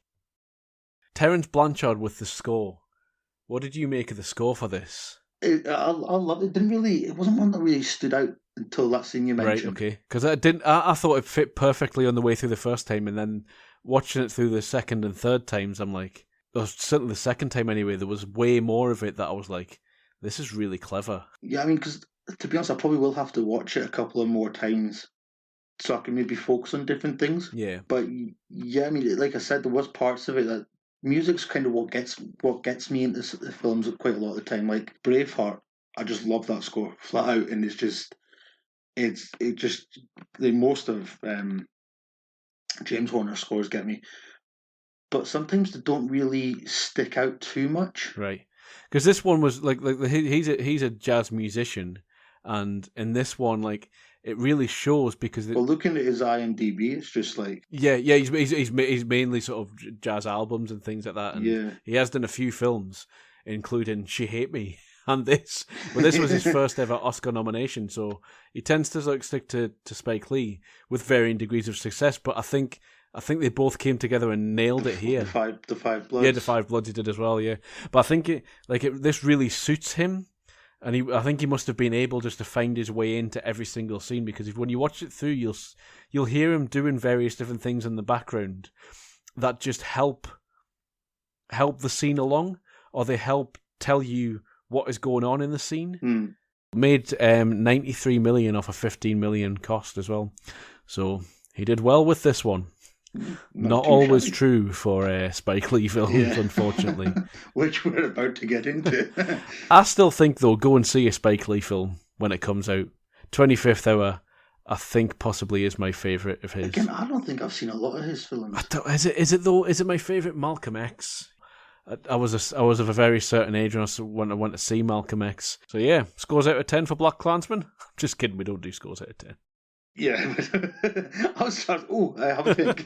But no, but yeah, this is one thing that I love about, because I've had a list of films I want to watch, and every year that list is getting bigger and bigger and bigger. But I'm getting my way through it by doing this podcast, which is brilliant. Well, I'm actually not. I'm just rewatching ones that I've already seen. Didn't take me that long, but I finally got around to it. But thanks to this podcast. Grand. So next section. Let's go.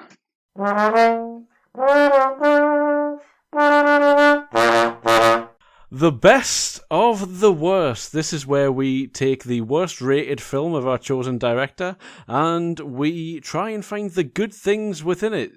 As we always say on this, sometimes it's easy, sometimes it's very, very difficult. This week we're looking at She Hate Me off of 2004. So just after the Bush administration, I think. That's quite key. And this has 19% on Rotten Tomatoes. Sean, justified? I'd say so. I'll be honest with you. There's a little. I got some things out of this film. We're going spoilers from the off anyway, aren't we? We are. But we'll get to some of them. For synopsis, can I read the one that was on Chili? I was just going to say, I was actually going to say, if you asked me, I was just going to read the one on IMDb, because it's... I like the one on Chili. It's quite good, because we rent these off various different things. I rented both of mine on Chili, by the way, and got a much cheaper deal than Sean did on Amazon. So on there it says, synopsis: fired from his job, former executive turns to impregnating wealthy lesbians for profit. That's pretty much the exact same on IMDb, but that is it. Chili does this thing where it says, it's got a little section saying, worth watching because. All right. And this time it says, worth watching because 18 women want children. Jack is a white-collar whistleblower in need of a job. Like, that doesn't seem to me as a reason to watch this at all, I don't think. I mean, I'd say if, not that I ever have, but if you've ever wondered what Anthony Mackie's sperm might look like, it might be worth watching.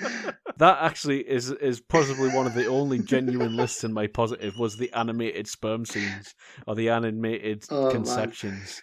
Just fucking, what the fuck was that? It was when it first happened, I was like, hold on, did I just like knock something, or have I just fell into some kind of alternative reality? Man, because it's funny, because on IMDb there's a picture of it. I just love, they're all pulling different faces. It's just like one of them looks like he can't be arsed, one of them looks like it's asleep. Yeah, because the trailer, the still for the trailer when it brings up is just Anthony Mackie sperm. Like, it's one good thing when I was going into this, I was like, I hadn't looked into any of this. I hadn't heard of this film. Had no interest in watching it ever. And when it's a long opening credits, isn't it? It's got like 5 minutes opening credits. The opening credits can be 3 minutes and 30 seconds shorter, which is how long they were. But when they were going through, I'm like, this cast is this is Spike Lee, who I generally like. This is a very good cast. You've got Woody Harrelson and Anthony Mackie, like names like that popping up. Yeah. I'm like, this could be quite good. Why is this so badly rated? And then the film started, and it was obvious. And I will say that some of the, because obviously, as the brilliant pardon me, as the brilliant synopsis suggested, he goes to make money, and his ex, who is a lesbian, says, we can do some here, we'll pay you. Then she decides to turn it into a business. Some of the sex scenes were generally quite funny. The lead up to the first bit, where the first group of lesbians come in, like one of them just turns around and says, "Just strip, bitch." I don't know why, but I found it quite funny. I don't think I laughed at any of the sex scenes. I don't know what it was. I did. There was one of the lines was, "Get your hand off my tit and just focus." I thought that was quite funny. Yeah. Just some of the one-liners. This film goes out of its way, or possibly if it's not intentional, then it's a problem, because there isn't a single person on Earth that this film doesn't offend. Yeah. It's problematic for so many levels. And my summary, which I was going to get to, which I'll just give now, like I've said many times before in this podcast, it's never a problem to have problematic characters in your film, as long as that doesn't become the viewpoint of the film. But Sean, your mission, should you choose to accept it, is to explain to me what the fuck the viewpoint of this film is. Well, I'm going to fail in that mission because I don't think I can. Yeah, I get what you mean, because I mean, some of the characters are a little bit likable, but I mean, Anthony Mackie's character, you feel for him in a sense for the situation he finds himself in, for essentially wanting to do the right thing. After that, I didn't have a sense of what this film was wanting to be or who it was kind of for. Yeah, it was really difficult. Like I would say there were a couple of readings of this. Like, you could read it as Spike Lee, as he quite often does and usually does, is having a go at corporate America, systems within it. He's also having a look at the ethics and morals that are the backbone of society. He's also looking at the sort of impact of religious upbringings in your moral worldview. He's also looking at racism within social structures. He's also looking at sexuality and how sexual promiscuity can affect the stability of the home or the American idealistic family, is he? Or is he trying and failing at all that? I couldn't quite tell.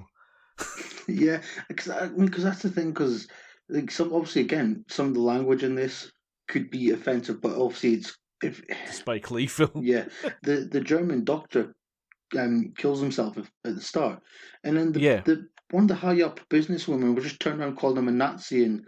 Your Nazi friend. I was like, whoa. Yeah, it's like, why? I've just written on my notes. Whoa, Nazi friend. What the fuck? Why? Why are you calling him a Nazi? He was just a German colleague that you had. Yeah. And apparently he was brilliant. But is that Spike Lee having a go at stereotypes within the film industry? And whenever you see a German character, you assume them to be evil and Nazi. I mean, he just killed that coffee guy. Yeah. But that's because if that's what it was getting at, it didn't come across that way. Anyway, we're meant to be doing good things, Sean. We pick out the good things in these films. Do you have a good thing? I laughed at the animated sperm. Anthony Mackie's performance, I thought, he sells the dialogue. Oh yeah, doesn't he? And I mean, at the end during the court scene, I really enjoyed that, and just his performance in that. Mm-hmm. He was believable in what he was doing. Yeah. But yeah, I mean, apart from that, I mean, I like John Turturro in it, even though he was a bit of a stereotype of an Italian sort of. They allow that imitation of the Godfather scene to go on for far too long, but I was like, this is weird. What the hell's going on here? Because he's just spoken to him normally and said, hello. And then, he sit down and he's just doing the Godfather. I'm like, what the fuck is this? Like, Mackie in court as well. Like, I was like, Anthony Mackie in court? What he does there is brilliant, and it's that big hero scene of having his day in court and stuff like that, but everything was so shit before that, I didn't care. Yeah. I didn't think he did anything wrong. Like, he hadn't done anything wrong. He'd helped a bunch of women who wanted to get pregnant. The only thing I can see that was wrong about what he did throughout the whole film was that he took money for it. Yeah. But they were offering him money. And a lot of money. It's like, that was the kind of thing I was questioning. It's like, yes, it might be like a moral sort of grey area here. Mm-hmm. But yes, it wasn't done within like a system, like, legit donor sort of scenario. And he was making, was it $10,000 a pop? Mm-hmm. and so it's a lot of money. But then it was obviously between him and another consenting adult who agreed. But then would it be a legal sort of like contract? I think for Spike Lee, my reading on that was the American system of healthcare would mean that they would pay that anyway. Right, yeah.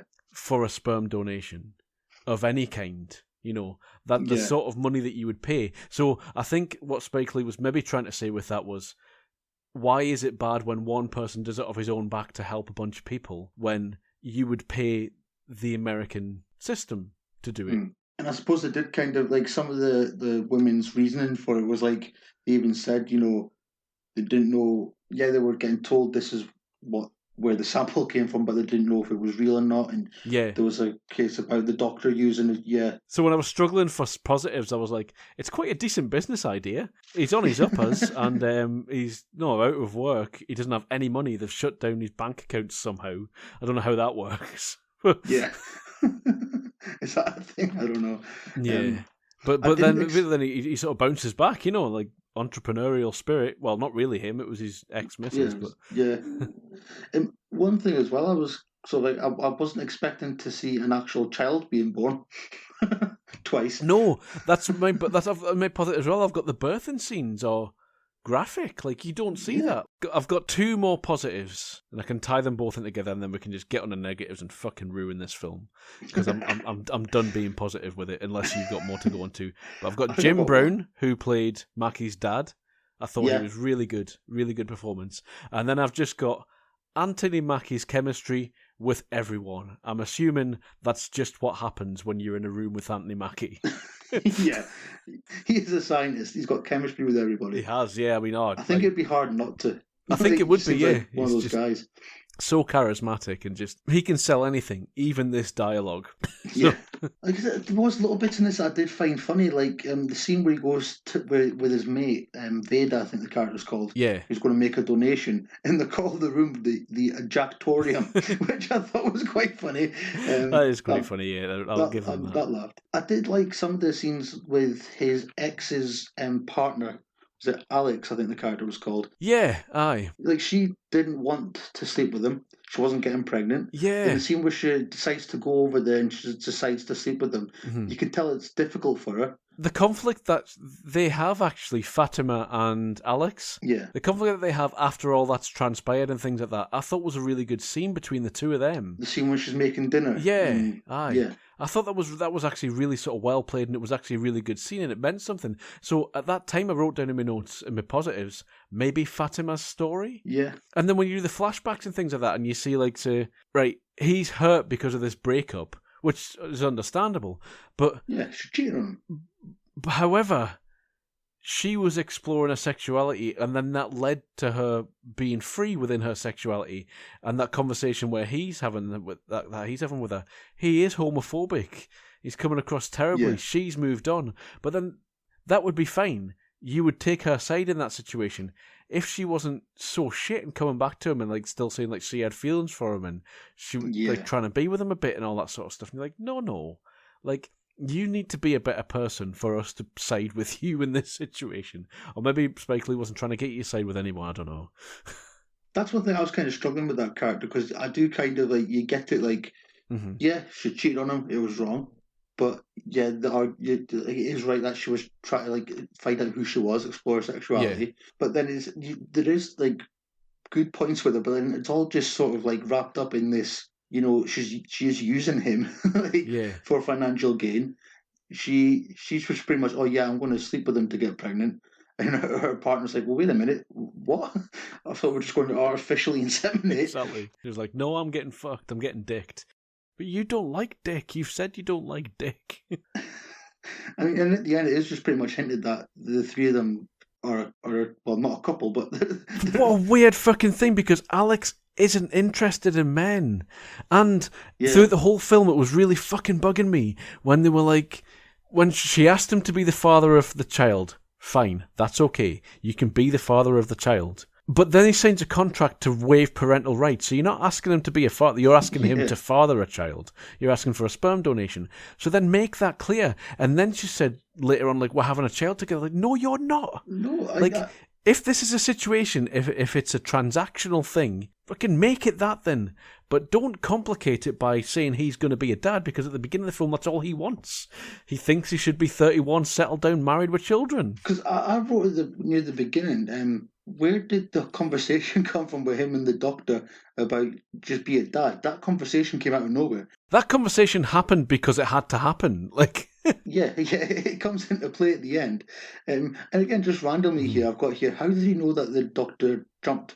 He just kind of stopped, turned around and legged it, and I hated that shaky cam bit. That scene to me felt like Anthony Mackie's character had known this guy for years, but that doctor character only started existing 5 minutes ago. It was like that. It was odd. It was very strange. And then he comes up and he's like, here's your coffee. And he's like, a coffee is a coffee. A latte is an experience. And then he has a raspberry latte. And I'm like, no, mate, fuck you. You're definitely the villain of this piece. I've also got my negatives as well. Lift music score. But it's Terence Blanchard again. Maybe he was just finding his feet. Maybe, because he never... Well, I think this was his first film. Yeah, it was nearly 20 years ago. So, yeah. It just feels like lift music the whole time, and it's too much of it, and it's badly used. It's almost as if Spike Lee was really trying to make a bad film. Yeah. Like, because you've got the framing and the cinematography feels really 90s, but too much close focus. Like, it's too much of that. And I'm like, I've got that as well, yeah. But it's Matthew Libatique who did Noah, Black Swan, Requiem for a Dream. Darren Aronofsky. Yeah, he's a really good fucking cinematographer. Amazing. What the fuck happened here? But yeah, it did. Especially, I was going to say, especially near the beginning of the film. It only happens at the beginning. It's like they filmed the beginning later on or something when they ran out of money. Yeah. And obviously, I'm pretty sure it's set when it was made, like early 2000s. But sometimes it felt like it was in the 90s. Sometimes it felt like it was a bit... Cause it looked that way, like visually. Like. And also, not just that, like house phones with cords on them. That's the 90s. The early 2000s, we had cordless phones. I haven't seen a corded house phone and people not speaking on mobile phones for years. So when the fuck was this set? Unless, I mean, I don't know. I didn't really look into it. Was it filmed like a while before it came out? I don't know. Could be. Yeah, I mean, I'm trying to think of like some good, but I mean, I did like some of the performances. I kind of, again, it's like I got kind of what they were going for. Did you? What were they going for, Sean? No, like, I mean, in some, like, with some of the bits, like some of the characters, like motivations, some of the interactions, like I kind like the scene with the dinner when Fatima's talking to Alex and in that conversation about I got where that was going, but then again it's just rap. It's rapping something that's sort of like juxtaposing. But then it wasn't going. They were having they had a family on the beach at the end with him. Yeah. Why him? It's all wrapped up in like a creepy sort of coating that doesn't make sense. It's really. And then really he's on the steps and he's got all the kids behind him, and they're all his kids now, are they? Yeah, that's one thing. Like, because again, you touched on it before. He did waive all parental rights to all these children. Yeah. And then when the judge lets him off, so he doesn't just get to be a father to them all now that he's decided that he wants to. And the judge, you're right. When the judge lets him off, says, "You've got to take care of these kids." Like, I absolutely fucking haven't, by the way, mate. Yeah. Because he says something like, he was obviously at the end of the other court here and he left because the woman was giving birth. And he goes, you should go to jail for that, but, a father of 19 children should be at home. It's like, which home? You can't be at all 19 homes at the same time. The thing is, it's very badly done. Like, there's one scene where Anthony Mackie says he's given it up. It's Monica Bellucci comes in and she's like, fuck me, because my dad's going to kill me otherwise or whatever. Yeah. And he says something along the lines, I'm not doing it now. And she's like, well, why? And he's like, it's a spiritual, ethical, moral thing. I'm like, those are 3 different words. Which one? They mean different things. This Where's the shows how lazy this film is. It can't be asked to explain its moral, ethical, or spiritual, for that matter, standpoint. It's just throwing those things out there as if they're synonymous. And you will understand what I mean by this. No, Spike Lee. If you have an ethical, moral, or spiritual stance to take, please tell me what it is, because I absolutely have no fucking idea what you're talking about. Again, going back to the whole thing of, like, is he wanting to be a dad to these children? Not because you've got the whole scene again. We mentioned it before with John Turturro, who's like, even his name in this is Don Angelo Bonazera. He's a Don, for fuck's sake. So he's like, you're having nothing to do with this. I just want to meet you. Yeah. You have nothing to do with my grandkids. And Monica Bellucci feels the point of conception, and she knows it's twins. And then that's nothing. What? That isn't anything for the rest of the film. Yeah, it doesn't go into, So yeah, like this is a really. I want to get into this because it's a really fucking bad film for everything. Like, if you are a man, be offended by this film because it's terrible in the way that it presents men. But right, fair enough. We've had a pretty sweet deal of it for however many millennia. So I think that's all right. We could take a couple of films. It really badly misrepresents LGBTQA plus people. Yeah. As soon as every one of those lesbians gets dicked, they are very satisfied, and that's not even a problem. One of them, even I think, might even turn, and it feeds into that thing like all lesbians just need one good dick. Anthony Mackie's the Captain America's dick. He's turning all the lesbians like, fuck this. Yes, because the scene when he gets naked for them at the start, and then one of them just goes sold and then gives her money over as soon as she sees his dick, and it's just kind of like, yeah. It's terrible to women as well, just in this. Like, yeah. I mean, it's sort of the viewpoint of the film. If the film has a viewpoint that the only value a woman has is a birth giver. Yeah. Is Spike Lee trying to commentate on that? Is he saying that this is what films present women as? And this is a bad thing? That's not what's clear. It's like, because he doesn't come across as that, does it? Yeah, because the question is he trying to show the negative sides of it, or is he trying to be supportive of single-sex couples and show that it's a problem because they can be well off and provide better homes for children? Yeah. It's just it's just because that's the thing. Like, some of the things that get put out there, yes, it shows the sort of the narrow-mindedness of some of the characters with the way they talk about things. Yeah. But a lot of it didn't come across that way. It was just, it didn't seem to come across with the message that these sort of viewpoints are wrong. They were just there. I genuinely think that Spike Lee may have set out to, instead of just offending people that he usually does with his film when he tries to tackle race, he may have set out with the mandate, I want to offend absolutely everyone equally. So I want to have equity across the board, and I want to be offensive towards every single race, colour, creed, lifestyle choice, anything like that. If you want to have kids, I'm going to attack that. If you don't want to have kids, going to attack that. If you want to be part of a normal cis-het family, going to attack that. If you want to be part of a homosexual relationship, going to attack that. Like, it just feels like he's deliberately set out to do that, or he's accidentally made one of the most horrendously offensive films in the world. Offensive, yeah. And I'd like to think it was the former, but I can't be sure. That's one thing I was trying to get at, but I wasn't really articulating it very well. Is just like, I couldn't tell what was the point in some of this stuff. Because what I was trying to get is that you'll see films like in BlacKKlansman, the language used and the things that are said, where it's coming from. You know the point of it. But these characters just seemed to be offensive when they were offensive, just to be offensive. Mm-hmm. There was no sort of like message there. It was just these Italian guys who were presented in a very stereotypical way, were very homophobic and very misogynistic. Yeah. Is that the right word? Yeah. This was 2004, I think, as well, and maybe there's that. Yeah, maybe. I did like you were talking about Vader before. There's a line in that scene that Anthony Mackie delivers, and it says, the correct terminology is 30-second motherfucker who can't get no ass because he nut too fast. Yeah. I did like that Vader character was just kind of, because he's the first character we see, isn't he? Yes. Because he's getting the coffee. But yes, it was just like he was quite. I liked his character. He was quite funny for what he did, but he did nothing. But that's what I was going to say. Like, he didn't have to be there. Yeah, either cut him or cut Mackie's brother. You didn't need both. They were the same character. They served the same purpose in this film. Yeah, but I did like the scenes with Vader, and he was quite funny, and especially that scene. Yeah, I would have preferred to have more of him, especially since you open on him and he looks up, he gets the coffee.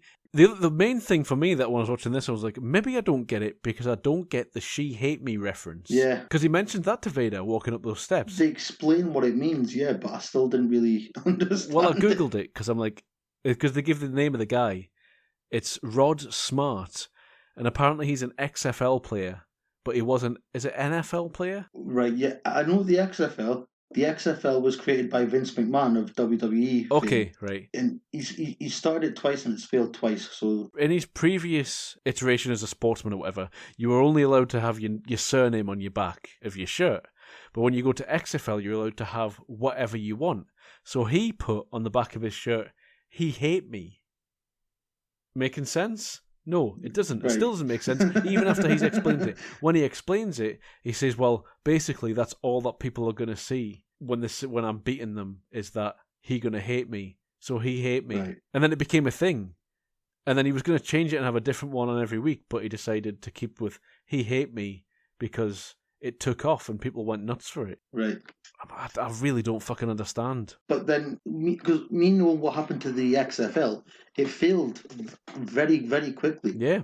I think it only had one season. Vince McMahon lost a lot of money, and he brought it back for, I think it was 2019, and it was going to take off, and then COVID hit, so it had to shut down. So he started the XFL twice, and the XFL has failed twice. But I don't get how this relates to this film, Sean, is my point. Yeah, no, that's what I'm saying. I'm just trying to make sense from what I know of the XFL, and it doesn't make sense. I don't think the XFL matters. No. I think it's the fact he was calling his ex-girlfriend "she hate me" because of the reasons why this guy put "he hate me" on his shirt. So it's like every time he sees her, he sees her, he reminds. Is he tell? She hates him more, or is he gonna hate her? Is it maybe his sort of reasoning for why she left him? I don't know. It's like, don't get it. It makes less sense now that I've understand it, or now that I've read what it is, at least. Anyway, I just want to talk more about the failures of the XFL because I find it funny. Anyway, fuck this film. I will say though, just because I know it, Dwayne "The Rock" Johnson's bought the XFL and it's come back for a third attempt. I don't care about the XFL, Sean.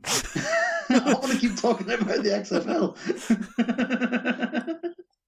It's more interesting than this fucking thing. I want to see the film of the rise and the fall, the rise and the fall, and the rise and the fall again. At the Can XFL. you vaccinate against AIDS? Yeah, that's. I'm totally sure that's how that works. But yeah. And also his little outburst about gays giving each other AIDS and stuff like that, when his massive homophobic rant that he went on, I was like, that seems really out of character for Captain America. Yeah. Because it's essentially a good, misunderstood guy all the way through this until I suppose everyone has a little bit of darkness and misunderstanding and some sort of underlying hatred within them that they don't fully sort of rationalise until they do, and then they're like, oh, hold on, I'm terrible. The Waffle Award? The animated Anthony Mackie sperm. I think so, yeah.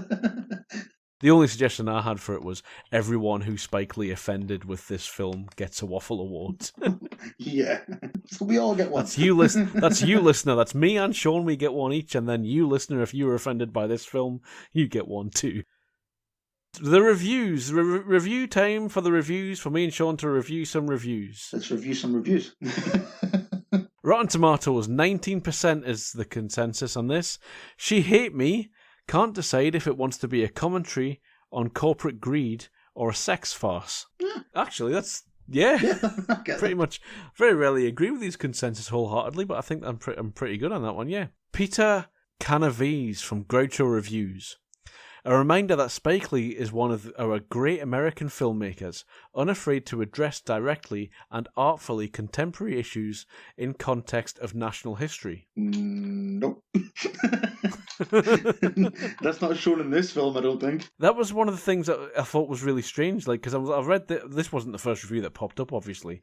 I'd read a bunch of others, but when I got to this one, I'm like, have I misunderstood it? I'm not entirely sure. I was supposed to say, when you were reading that, I was thinking, like, is this the right film that you were reading? Definitely. Yeah, this is the right film. Like, it's an odd thing. Michael Ferraro from Film Threat. Watching it is like listening in on a heated debate amongst 5 people about various different issues where all of them are talking at once and no one's stopping for a breath. Yeah. Again, another sort of... Yeah, that I agree with that. That makes sense. It pretty much sums up the confusion of this film, isn't it? Like, even it doesn't know what it's fucking talking about or which issue it actually wants to tackle. Yeah. It just half-arsedly tackles them all. Elizabeth Weissman of the New York Daily News. It's quite a paradox that someone so acutely attuned to racism could so enthusiastically embrace the worst cliches of homophobia and misogyny. Yep. I see that. that I thought, this is actually the most diverse range of reviews I think we've had on this. Yeah. Generally, when we get through these things, they all pick up on one thing and just run with it and say, this is shit because... But at least in this, like, people are really slamming various different elements of this. There is an odd one, that, isn't it? Like, it is really odd that he's so bad with all of the elements in this film. Yeah. Even race. He's even bad with race in this film.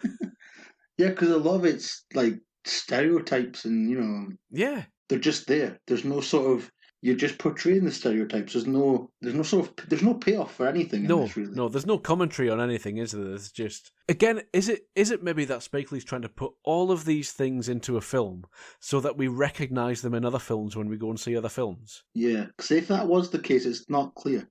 It's not clear, but I don't know if it was just a thing that he put out into the world and said, right, I'm going to make everyone hate this so that when they see all these things happen in other films, they'll hate that by association. Yeah. Potentially, because there was a lot of this knocking around in early 2000s and things like that. Anthony de la Valle, or de la Valle, blah, blah, blah, from Las Vegas Mercury. Spike Lee is a genius who's never made a decent film. He wanted to get on the poster, didn't he? Yeah, he did. I wouldn't agree with that. I would agree that this wasn't a decent film, but I wouldn't say that's true. I'm going to go in, I'm going to read Roger Ebert's review. So I read the entirety of Roger Ebert's review on rogerebert.com, and I would encourage all listeners and you, Sean, to go and read Roger Ebert's review, and then after reading that, if you are so inclined, to go back and watch She Hate Me again, because I did. No. And it does change things slightly. Right. Roger Ebert, 3 out of 5 for a start. That's generous. Writing for the Chicago Sun-Times. She Hate Me invites anger and analysis about the stereotypes it appears to celebrate. A film that attacked those stereotypes would inspire yawns. So Roger Ebert, he thinks that Spike Lee is fucking with us. Right. He doesn't think that Spike Lee could make a film this bad if it wasn't deliberate, if he hadn't really tried to go out of his way. Because he talks about some of like the filmmaking elements, like the things that we picked up on with the cinematography and the focus and all that sort of thing. Like, you wouldn't make a film that looked that bad if you were Spike Lee, because you would know not to, and he knows better than this already. It's a thinker. See, this has done what I didn't want it to do. It makes me want to go watch the film again. It absolutely does. And honestly, after reading the Roger Ebert review last night, because I watched this film last night for the first time, and then in just trying to pull through the quotes to bring onto this and put on this show, I went to the reviews and I'm like, what is it about? Does anyone know what this is about? And I tried to find out, and I came across Roger Ebert, so I'm like, I don't think I agree with Roger Ebert. Yeah. Because if he's trying to be clever, he needs to be clever about it. Still. Which he is in BlacKKlansman. It is weird how, like, watching 2 Spike Lee films in one day, back to back, and they're so fucking different. Yeah. Like, they couldn't be more different. But in each one, he gets really good performances out of his cast. Oh, yeah. You know, a lot of elements are similar. So why... Maybe we're just not in on the joke. Maybe, yeah. So David Sterrett from Christian Science Monitor. I didn't actually notice the title of the magazine that I was pulling this from. This intensely topical satire tackles a wide range of important issues, from corporate whistleblowing to the toll sexual licenses take on the stable family structures. Do we agree with David Sterrett? Don't really get what that last bit means. I didn't really think about it until I realised this was from Christian Science Monitor publication. Oh, right. And I was like, oh, you've definitely taken the view then, because of whatever bias you bring into the film, that Spike Lee here is challenging the toll that Auntie Matthew's sexual promiscuity is having on him actually holding down a stable family life. Yeah.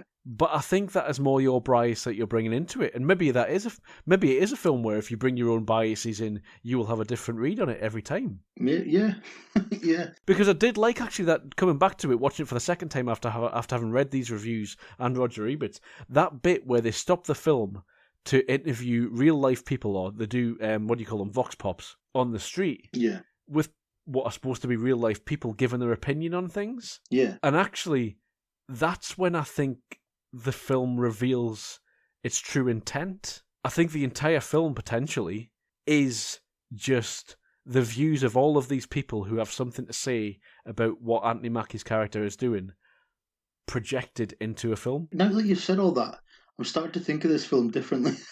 Like, I feel like I have to watch it again, but I don't want to watch it again. Well, I was exactly the same, but read the EBIT review, and obviously this discussion might help as well, because I'm starting to reframe and reformat things in my head as we're talking about this, and as I'm reading these reviews again, having watched it again for the second time with the EBIT review in my head and with some of these things going on in my head as well. So that's just popped into my head like in the last couple of hours, that idea of the Vox Pops being the reveal of what the essence of the film is. Yeah, so what maybe those scenes is what he's trying to say. Maybe he was just trying to say that everyone has an opinion. You can't necessarily tell who's right, but we all have to get on in the world together. Something like that. Or maybe he was trying to say the thing I said earlier on about these stereotypes are dangerous and harmful, and hopefully now, after having seen them and hated them in this, you'll see them in other films. Yeah. Or maybe he just had a really shit day at the office. He got paid. Final review here then from Dwayne Dudek from Milwaukee Journal Sentinel. Someone needs to show Lee how to draw a straight line. He remains a vital and distinctive stylist, but as a storyteller, he flies from one tangent to the next, as if he's so outraged all he can do is sputter. I get that. Yeah, I do kind of see that bit. Like, he just had so much to say. He just kept shouting, which is kind of, if you see Lee in interviews, a lot of the time he gets like that. Which, being human, we all can do. We say things that we cut out on this every single fucking week. So. Yeah. So yeah, that's the reviews, and none of those were me. So you'll be pleased to know. I was trying to think, like, none of them were really standing out as like. But yeah, that was a film anyway. That was it certainly was, wasn't it? And so then Spike Lee. Where do we land on Spike Lee? I will be honest, I've not seen a great deal of his stuff. I'm very aware of, obviously, who he is and, some of the films he has made. But as someone who's, as watching them, there is a lot I haven't seen. I remember one of my early experiences watching, at the time I didn't know it was a Spike Lee film, Jungle Fever. Oh, right, I don't think I've seen that. I was having a sleepover at one of my mates' house, and this film started, and the very first scene is Wesley Snipes and his missus having sex. So me and my mate, being 11 or 12 at the time, wherever we were, just kept watching it. Yeah, it's basically friends and family of a married black architect react in different ways to his affair with an Italian secretary. I see the poster for it, and it's just crossed hands of sort of an interracial couple. Yeah, and I mean, some of the people in it, are in the other films that we've mentioned. John Turturro's in this. Ossie Davis was in She Hate Me, I'm sure. That was the first thing I think of him. Obviously, at the time I didn't know it, and at the time I was just 11, and there's quite a few sex scenes in it, so I was like, yeah, we'll just keep watching this. So, I do need to watch more of his stuff, because he obviously does have important things to say in his films. It does. I think, for me, with Spike Lee, coming up, when I started watching a lot of Spike Lee films when I was younger and sort of when you're sort of teenager and quite politically engaged and all that sort of thing. So I watched Malcolm X as a teenager. I need to watch that again. I was going to say my favourite. It was my favourite. I think BlacKKKlansman might have tipped it. And I've still to watch The Five Bloods, and that gets really good reviews. So, but up until, a couple of years ago, 25th Hour was my favourite Spike Lee film. And I only got into that because I was a massive Ed Norton fan at the time, but it's Ed Norton, Barry Pepper, Philip Seymour Hoffman, and Rosario Dawson. And essentially what it is Ed Norton has been convicted of drug dealing, because he is a drug dealer. He wants to cut everyone out from his current life, and he gets back to Barry Pepper and Philip Seymour Hoffman, which are his mates from school. But it's in the wake of 9/11. Right. It's meta commentary on that. It's the 25th hour, so he's got 24 hours before he goes to prison. Yeah, I'm just looking at the cast there. The thing, I mean, I really want to go back through Spike Lee's back catalogue, because I do this with the odd director every now and again. I did it with Christopher Nolan, I did it with David Fincher. And every now and again, I pick a director, I'm like, right, I'm going to catch up, entire back catalogue. But there is a lot from Spike Lee. But there's I want to hit highlights. I do need to watch Do the Right Thing, because I hear really good things about that, and that's what got him into it. So go and see your director's first film. I have watched his Old Boy, which, whilst fine, is not as good as Old Boy. So... See, I didn't know it was him that did the Old Boy. I remember being quite interested, because it's not something that he does. He does his own stuff. He's an indie guy. Whether you like Spike Lee or not, I happen to like him, but you can't deny that cinema would be a completely different landscape had he not been making films for the last 40 years. Yeah, that's the thing. He has been going a while. His IMDb all together, he's got 98 directing credits. 4 of them haven't came out yet. Tend not to put too much stock in things that IMDb say about upcoming films, because they list absolutely everything that's been mentioned anywhere. Anything else you want to say about Spike Lee or the things? No, that's pretty much me. I mean, I'm not thanking him for my childhood, but I am thanking him for some very formative films that did sort of continue my journey into films that you have to think about. I think Spike Lee's films were possibly the first films that I ever really thought about after. They do make you think. Like I said, I mean, I'm aware, even the films I haven't watched of his, I'm aware of. You know what they're about. Like one of the reviews said, he is a vital part of filmmaking and cinema history, and always will be. He just seems to keep getting better. BlacKKKlansman was a phenomenal thing, and maybe he should have been nominated for Oscars before that. Maybe not, but he definitely deserved his nom for that, and I hope he continues to if he can keep making films of that caliber, then I'm there every time. What next one will be The Five Bloods. I'll have to get that watched. Because again, I've heard good things. And it's free. Yeah, it's always a bonus. So then, next week's show? Next week's, what we doing? So then, dear listeners, next week we are reviewing Alejandro González Iñárritu, who you may recognise from his Oscar wins for The Revenant and all of the fame that he got from Birdman and maybe even Babel, if you remember Brad Pitt in that one. However, we are watching his highest rated and lowest rated films, so highest rated being Amores Perros, which I think was his first film. Oh. And also his lowest rated film, Beautiful, Biutiful, so I'm assuming it's Beautiful. So yeah, starring Javier Bardem. So very interesting. Speaking of lists and things like that you want to get through, I have had Babel, 21 grams, and Amores Perros on that stack of DVDs over there for about 3 years. When The Revenant came out, and I really liked Birdman, I went and bought them. I'm like, I need to get I'm going back to the beginning for Iñárritu. And then I watched half of Babel, really struggled with it, and then just didn't pick them up again. So this is my being forced to watch the films that I really want to watch, but haven't had the staying power to do yet. That's me. And again, I've never heard of any of them, so I'm looking forward to watching them. All right. So... But you like Iñárritu anyway. You liked The Revenant, didn't you? Yeah. You liked Birdman. I love Birdman. Absolutely love Birdman. Revenant, I liked it, but it wasn't, I don't know, it didn't live up to the hype. The Revenant for me, I thought was a masterful achievement in filmmaking, and I thought it was brilliant. And I would say at a 10 out of 10, it's brilliant.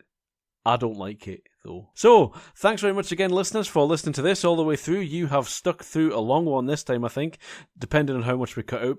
But if you haven't listened to us thus far, fuck you. And tell all your friends, tell all your enemies, shout from the rooftops, shout from the windows, and spread us around like, I don't know, AIDS without a vaccine.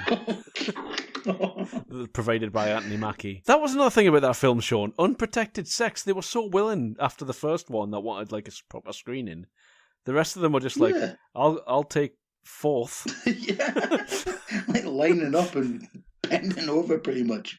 Anyway, get in touch with us, listeners. Look down into the episode description below and you will see all the ways in which you can engage. Leave us a SpeakPipe voicemail message on www.speakpipe.com/wafflepod.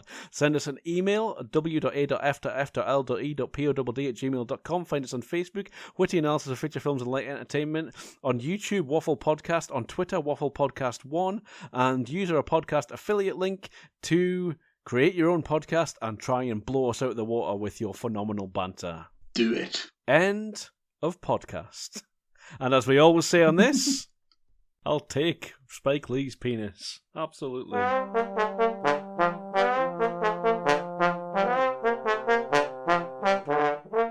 Goodbye.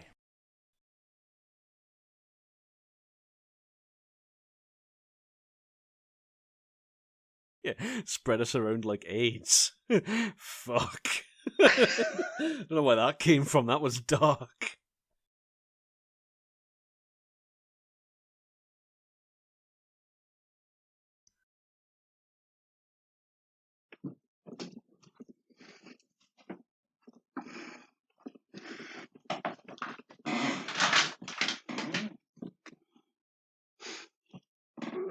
Oh, fuck, 3 hours, Sean. Why? And mainly this squeaky frickin' chair that I've got.